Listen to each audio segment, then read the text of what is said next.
अस्सलाम वालेकुम dear students, welcome to my YouTube channel. तो इस वीडियो में आज हम बात करेंगे CS302 डिजिटल लॉजिक डिज़ाइन का। आप लोगों का ग्रेडेड डिस्कशन बोर्ड का क्वेश्चन आ चुके हैं और GDP आप लोगों का 15 मई को ओपन होगा, 16 मई इसकी लास्ट डेट है। 2 दिन वो आपके पास होंगे और अभी आपके पास 6 मई की अनाउंसमेंट आई है, तो अभी आपके पास काफ़ी ज़्यादा टाइम है इस GDP को करने का। इसमें आप लोग इसको बाकी एक्टिविटीज़ के साथ टाइमली एडजस्ट कर सकते हैं। ठीक है, क्वेश्चन काफ़ी डिटेल के अंदर आपको दिए हुए है और मेन टास्क ये है कि आप मैं आपको ये पढ़ के सुनाता हूँ।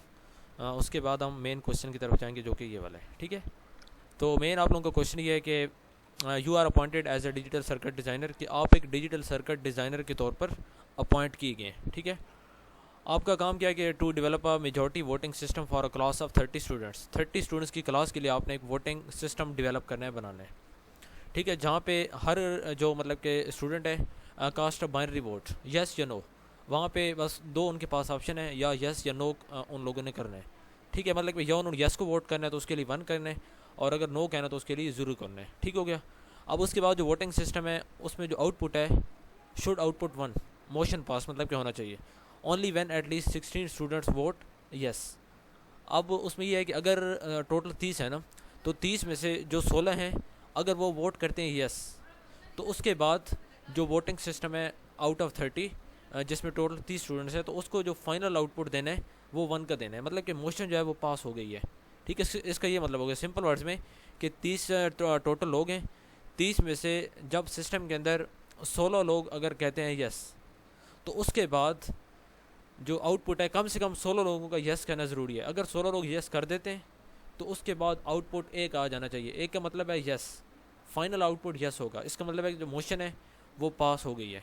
अब आपका जो काम है एज मतलब के लॉजिक सर्किट डिज़ाइनर, आपने एक 30 binary inputs and output the result of the vote based on the majority rule. आपने किस तरह का मतलब के एक यानी कि सर्किट आपने बनाना है।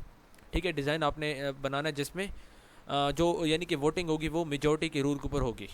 This complex problem can be approach using multiple digital logic design technique. अब इस प्रॉब्लम को देखने के लिए, इसको हल करने के लिए, इसको बनाने के लिए आपके पास 3 ऑप्शन हैं। वैसे तो काफ़ी ज़्यादा हैं, लेकिन उन लोगों ने आपको यहाँ पे 3 दिए हैं कि इन तीनों में से आप किसी एक के साथ जा सकते हैं। अगर हम हर मेथड की बात करें, लॉजिकल तीनों मेथड्स करेक्ट हैं, बट उनके अंदर complexity, hardware requirement, speed and cost वगैरह का डिफरेंस है। अब चॉइस आपकी है, आपने बताना है यूजिंग एडर्स या कंपेरेटर, ठीक है, या फिर यूजिंग रोम बेस्ड लॉकअप टेबल LUT जिसको आप कहते हैं वो ठीक है, या फिर using multi level majority gates, ये वाला जो टेक्निक है ये ठीक है। अब इन तीनों में से आपने कोई एक बतानी है। ठीक हो गया, तो क्वेश्चन की आपको समझ आ गई है।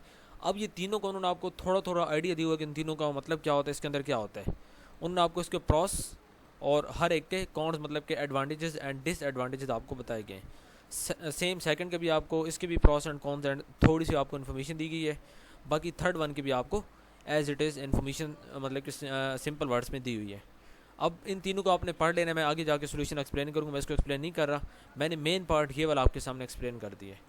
इसको आप लोगों ने सेकंड जो पार्ट है ये वाला, इसको आपने पढ़ लेना है, क्योंकि अगर हम इसको पढ़ते रहेंगे तो सोल्यूशन की तरफ जाते हमारी वीडियो काफ़ी लंबी हो जानी है, और लंबी वीडियो आप लोग आमतौर पर देखते नहीं है तो उसका फ़ायदा नहीं है। मैं चीज़ों को सिंपल रखूँगा। मैंने फर्स्ट पार्ट एक्सप्लेन किया, अब हम मेन क्वेश्चन पे आते हैं। ठीक है, तो ये वाला पार्ट आप लोगों ने खुद इसके प्रॉस एंड कॉन्स आप लोगों ने देख लेने हैं। अच्छा, उसके बाद क्वेश्चन की स्टेटमेंट मेन अब ये है कि इन तीनों में से आपने बताना है कि जो 30 वोटर्स का डिजिटल मेजॉरिटी सिस्टम है वो बनाने के लिए आप कौन सी टेक्निक इस्तेमाल करेंगे और आप उसका इस्तेमाल क्यों करेंगे। अब मिसाल के तौर पे आप कहते हैं कि मैं जी इसको इस्तेमाल करूँगा using multi level majority gates का इस्तेमाल करके, मैं जो मतलब कि डिजिटल मेजॉरिटी सिस्टम है 30 वोटर का वो मैं डेवलप करूँगा, बनाऊँगा। तो उसके लिए आपने इन 4 चीज़ों का लाजमी माइंड में रखना है कि hardware efficiency, scalability, implementation complexity और रियल वर्ल्ड अप्लाइबिलिटी। ठीक हो गया, तो इन 4 चीज़ों को आप माइंड में रखेंगे। इन 4 चीज़ों के बेस पे आपने बताना है कौन सा बेस्ट है। जो भी आप बताएंगे उसमें ये 4 हेडिंग्स लाजमी होंगी। आप कहेंगे हार्डवेयर, आप इसके साथ जाते हैं तो इसके नीचे आपने एक तो ये बताना है क्यों, और उसके बाद इस कंटेक्स्ट में आपने बताना है कि इसकी हार्डवेयर एफिशिएंसी क्यों बेस्ट है दूसरों से, और स्केलेबिलिटी के लिहाज से ये आपको क्यों बेस्ट लगे, फिर इम्प्लीमेंटेशन कम्प्लेक्सिटी, फिर रियल वर्ल्ड अप्लाइबिलिटी। इन चारों को आपने माइंड में रखकर इन चारों हेडिंग्स आपके सोल्यूशन में आएंगी। ठीक हो गया, तो क्वेश्चन मैंने आपके सामने काफ़ी डिटेल में रख दिया है। अब हम चलते हैं सोल्यूशन फाइल की तरफ और मजीद मैं आपको वहाँ पे समझाता हूँ। बाकी यहाँ पे कुछ इंपॉर्टेंट गाइडलाइंस आप लोगों के लिए नहीं है। ठीक है, बस ये है कि आप लोगों ने ड्यू डेट के अंदर अपना आंसर सबमिट करवा देना है और बाकी कुछ भी नहीं है। ठीक है, तो अब हम चलते हैं सोल्यूशन फाइल की तरफ। जी स्टूडेंट्स, तो ये मैंने सोल्यूशन फाइल तैयार किया, जो कि मैंने ये वर्ड्स मैंने यहाँ पे गलत काउंट कर दिए हैं। ये मेरे ख्याल में 400 प्लस वर्ड्स का सोल्यूशन मैंने आपके लिए लिखा है। अब इसमें पहले आपने माई चॉइस की हेडिंग देनी है कि आपकी चॉइस क्या है, आपको क्या बेस्ट लग रहा है। तो मैंने यहाँ पे माई चॉइस की हेडिंग दी, क्योंकि उन्होंने आपसे पूछा कि आपकी चॉइस क्या, आप किसको यूज़ करेंगे, एंड देन आपने बताना है आप उसको क्यों यूज़ करेंगे। ठीक है, तो पहले हमने यहाँ पे हेडिंग दी माई चॉइस की कि मेरी चॉइस ये वाली है। अब मैंने उनको बता दिया कि मैं जो यूज़ करूँगा एडर्स एंड कंपेरेटर, जो कि हमारा टेक्निक नंबर 1 है उनके क्वेश्चन के मुताबिक। तो अब मैं इसको यूज़ करूँगा। अब मैंने आगे बताना है मैं क्यों यूज़ करूँगा, उसकी मैंने heading the hairs why I believe this is the most effective approach. मैं क्यों समझता हूँ कि ये मोस्ट इफेक्टिव अप्रोच है। उसकी पहली वजह हार्डवेयर एफिशिएंसी की हेडिंग उन लोगों ने आपको दी हुई है। अब इसके अंदर रहते हुए आपने बताना है, ठीक है, even though using aiders and computer might seem hardware intensive at first, कि इससे जो हार्डवेयर है वो इंटेंसिव आपको मतलब कि स्टार्ट में लग सकता है, बट ये है कि ये सबसे ज़्यादा एफिशिएंट है अगर आप रोम बेस्ड मेथड की बात करें उससे। क्योंकि जो रोम होता है ना, रैंडम रीड ओनली मेमोरी, उसके अंदर क्या होता है, वो 230 के जो कम्बिनेशन होता है वो उनको सॉर्ट करता है। Would require over 1 billion entries, तो उसके लिए आपको वहाँ पे 1 बिलियन एंट्रीज चाहिए होंगी, जो कि एक बड़ा इम्प्रैक्टिकल और एक्सपेंसिव टास्क आपके लिए हो सकता है। ठीक है, समझ रहे बात को। और अगर हम दूसरी तरफ बात करें इसकी एडर्स की एंड कंपेरेटर्स की, तो इसके अंदर आपको स्टैंडर्ड कंपोनेंट्स डिजिटल सिस्टम में मिलते हैं, तो उनकी वजह से आप जो डिज़ाइन है उसको आप ऑप्टिमाइज़ कर सकते हैं ट्री स्ट्रक्चर एडर्स को यूज़ करते हैं, जैसे कि कैरी सेव और पैरेलल प्रीफिक्स एडर्स होते हैं, उनको यूज़ करके आप जो पूरा डिज़ाइन है उसको आप ऑप्टिमाइज़ कर सकते हैं। ठीक है, हो गया।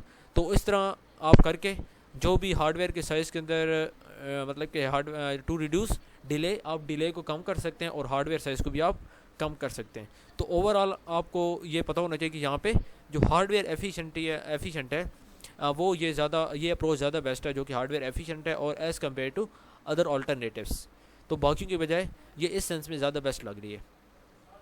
उसके बाद सेकंड इज़ स्केलेबिलिटी की अगर हम बात करें तो ये जो मेथड है, टेक्निक है एडर्स वाली एंड कंपेरेटर्स वाली, तो ये ज़्यादा स्केल्स अच्छे अंदाज में करती है।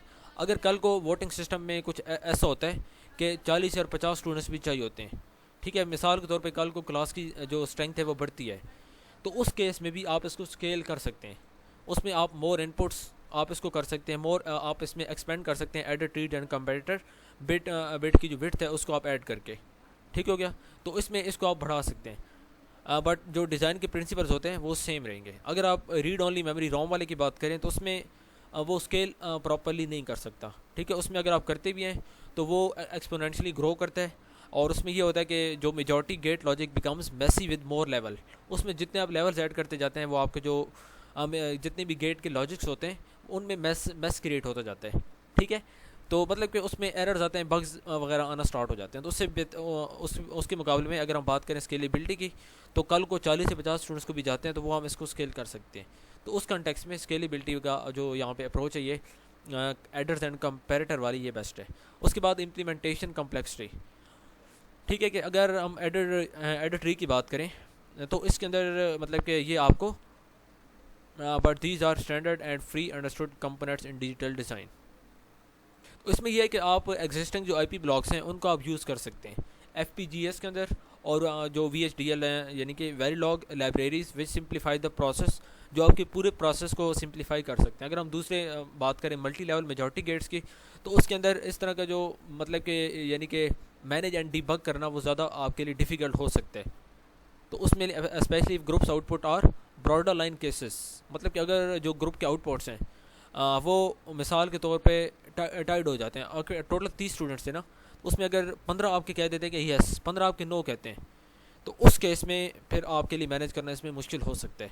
तो अगर इसमें मतलब किस तरह के काम आ जाता है, तो ये चीज़ अगर आप इक्वल भी हो जाते हैं तो उस केस में भी कम्प्लेक्सिटी जो इस तरह की सिचुएशन होगी उसको मैनेज करने में आपके लिए एडर्स एंड कंपेरेटर्स वाली जो टेक्निक है ये ज़्यादा बेस्ट है, ये आपकी क्लैरिटी आपको लेके आएगी।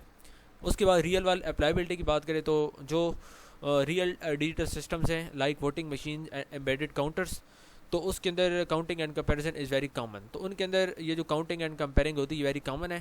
Aiders and comparator designs are reliable and easy to test which makes them suitable for real world use. तो एडर्स एंड कंपेरेटर्स होते हैं, इनका डिज़ाइन ज़्यादा रिलायबल होता है एंड ईजी टू टेस्ट होता है, जिसकी वजह से ये ज़्यादा सूटेबल होते हैं अगर आप इनको रियल वर्ल्ड में यूज़ करते हैं। तो अगर आप डिजिटल ICS की बात करें, FPGAs की बात करें, वो ऑलरेडी इस किस्म के जो ऑपरेशन होते हैं इनको सपोर्ट करते हैं। लेकिन अगर हम रोम की बात करें, रीड ओनली मेमोरी की, तो ROM this large would never be use in real applications and multi level majority gates are more theoretical than practical. तो जो रोम होते हैं वो इस तरह के जो रियल एप्लीकेशन हैं उसमें आपको देखने को नहीं मिलती हैं। अगर मल्टी लेवल मेजॉरिटी गेट्स की बात करें तो वो ज़्यादा थियोरेटिकल होते हैं, उनमें प्रैक्टिकल चीज़ें आपको कम मिलती हैं। उसकी वजह से अगर हम एक्चुअल डिप्लॉयमेंट की बात करें या प्रैक्टिकल यूज़ के लिए, उस लिहाज से भी जो कंपैरेटर एंड एडर्स का जो टेक्निक है वो ज़्यादा बेस्ट है। ठीक हो गया, तो यहाँ पे हमारा सोल्यूशन कंप्लीट है। फाइनल वर्डिक्ट आप देना चाहते हैं तो दे सकते हैं, अदरवाइज़ यहाँ पे आपका सोल्यूशन कंप्लीट होगा। मैंने काफ़ी डिटेल के अंदर आपके सामने ये सोल्यूशन रखते हैं। अगर आप चैनल पे न्यू है और आपको किसी बात की समझ नहीं है तो पहले तो आपने वो पूछना है, और अगर आप न्यू है तो चैनल को सब्सक्राइब आपने लाजमी कर लेना है। ठीक है students, thank you for watching this video.